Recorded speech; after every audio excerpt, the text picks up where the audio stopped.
اللہ کی قسم اگر عاشورہ میں حسین کی محنت ثانیہ زہرا کو کربلا میں اپنے ہمراہ لے جائے بغیر بچ سکتی تو کبھی بھی ثانیہ زہرا کو اپنے ہمراہ نہ لے کے جاتے۔ آئیں سلام کریں مجلس کے اختتام پر اس معظمہ بی بی کو جس نے کربلا کو بچا کر ہم تک پہنچایا ہے، اور کیسے بچایا ہے۔ صحابی رسول جناب سہل ابن سعد ساعدی روایت کرتے ہیں 11 صحابہ رسول ہیں جن کا تعلق شام سے ہے، ان میں سے ایک جناب حضرت سہل بن سعد ساعدی رضی اللہ تعالیٰ عنہ، یہ یمن میں تھے جب کربلا والے اسیر ہو کر آئے پہنچے شام میں، تو جب یہ واپس جا چکے تھے، رخصت ہو چکے تھے، تو ایک مرتبہ کافی دن گزرنے کے بعد جب سہل ابن ساعدی تشریف لائے، دیکھا مدینے کی شام کی گلیاں اس طرح سے دیواریں خون سے رنگین ہیں۔ حیرت سے کھڑے ہو کے پوچھ رہے ہیں اہل شام سے، کہا کہ کیا اب تم جانوروں کو گلیوں میں ذبح کرتے ہو؟ کہا نہیں، ہم تو جانوروں کو گلیوں میں ذبح نہیں کرتے۔ کہا پھر کیا ہوا ہے؟ کیوں شام کی گلیاں دونوں طرف سے شام کی دیواریں خون سے رنگین ہیں؟ کہا صحابی رسول یہاں کسی جانوروں کو ذبح نہیں کیا گیا، یہاں سے محمد مصطفیٰ کی بیٹیوں کو گزارا گیا۔ کس طرح سے گزارا گیا؟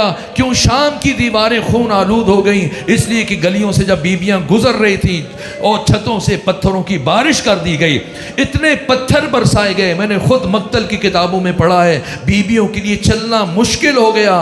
ثانیہ زہرا کوہنیوں کے بل چلتی رہی، اس لیے تاکہ مشن حسین ابن علی کو بچا سکے، پیغام کربلا کو زندہ رکھ سکے۔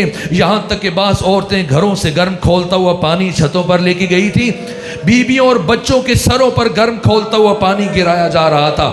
مشکل ترین مراحل طے کیے ثانیہ زہرا نے، چلتی رہی، آگے بڑھتی رہی، اور وہاں جا کے رکی جہاں سے یزید کا دربار شروع ہوتا تھا۔ ایک مرتبہ سید سجاد کو بلایا، فرمایا سید سجاد، میں نے سنا ہے یزید نے اپنے دربار میں یہودیوں کو بلایا ہے، عیسائیوں کو بلایا ہے، غیر مسلموں کو بلایا ہے، اے سجاد جا کر میری طرف سے یزید کو پیغام پہنچائیں، جب تک تو نے ہمیں اپنے دربار میں روکنا ہے صرف اتنی دیر کے لیے ہمیں چادریں دے دو۔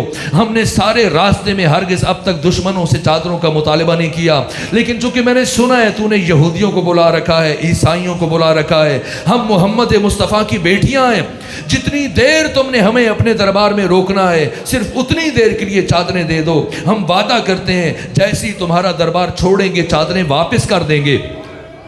لیکن یزید نے جب یہ بات سنی کیا جواب دیا کہ سید سجاد جا کر اپنی پھوپھی زینب سے کہنا، یزید کہہ رہا تھا ایک لمحے کے لیے بھی چادریں نہیں دی جائیں گی۔ جیسی بی بی نے یہ جواب سنا ثانیہ زہرا کے چہرے پر جلال آیا، ایک ایک بی بی کی طرف رخ کیا، فرمایا ام لیلہ، ام فروا، ام رباب، سکینہ، فضہ، ایک ایک بی بی سے کہا سب اپنے ہاتھ اٹھاؤ، ابھی میں یزید کے خلاف بد دعا کروں گی، تم سب آمین کہنا۔ ساری بیویوں نے ہاتھ اٹھائے، ادھر ثانیہ زہرا نے ہاتھ اٹھائے، جیسی بی بی نے ہاتھ اٹھائے سید سجاد تڑپ کر آگے بڑھے، کہا پھوپھی اماں بد دعا کرنا آپ کا حق ہے، میں آپ کو بد دعا سے نہیں روکتا، لیکن بد دعا کرنے سے پہلے ایک مرتبہ اپنے بھیا حسین کے کٹے ہوئے سر کی طرف دیکھیے۔